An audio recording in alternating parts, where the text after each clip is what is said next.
and beware of covetousness, for one's life does not consist in the abundance of the things he possesses.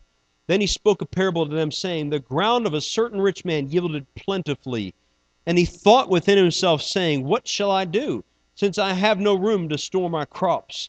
So he said, I will do this. I will pull down my barns and build greater. There I will store all my crops and my goods. And I will say to my soul, soul, you have many goods laid up for many years. Take your ease, eat, drink, and be merry. But God said to him, fool, this night your soul will be required of you. Then whose will those things be which you have provided?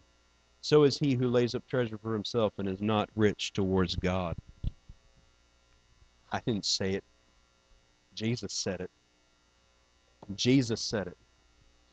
If your life is about the pursuit of wealth, and if you use the Word of God to be the instrument by which you achieve it, you serve a plastic Jesus.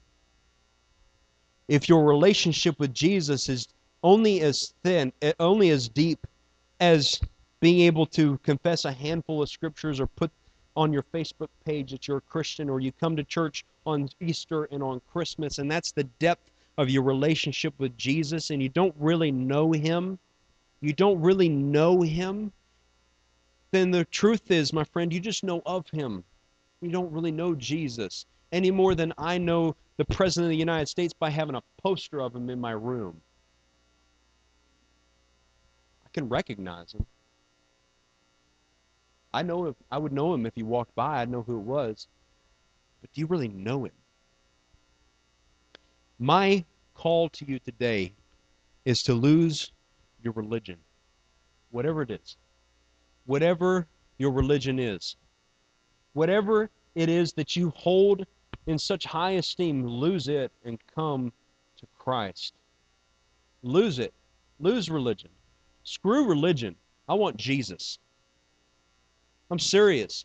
Forget religion. Religion has never been very good at saving people. It has a no-win record. And that includes any religious ideal of, let's be honest, my friends, if you take this out of context, then you've lost its value. The Bible is not holy because it's the Bible. The Bible is holy because of who it tells us about. It tells us about Jesus. And the whole purpose of your life, the whole reason that you're here, is to learn and know about Jesus.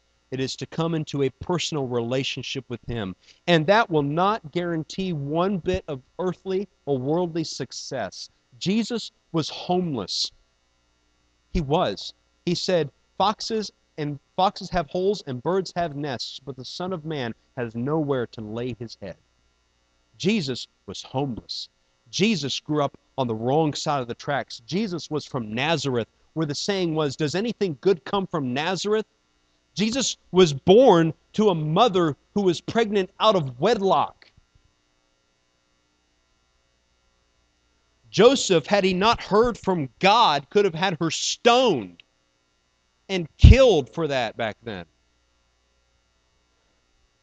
The apostles, the disciples, you subtract Judas and put Matthias in there, the guy they put in place of Judas. Out of those 12 guys, 11 of them were martyred, killed for their faith. Paul was beheaded, killed for his faith. 169,000 Christians a year are killed for their faith.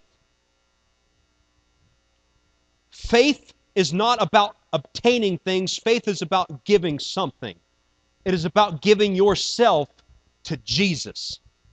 The word faith means to entrust. To entrust. Do you entrust yourself with Jesus, or have you entrusted yourself to a plastic Jesus? I don't want a plastic Messiah. I want the real thing.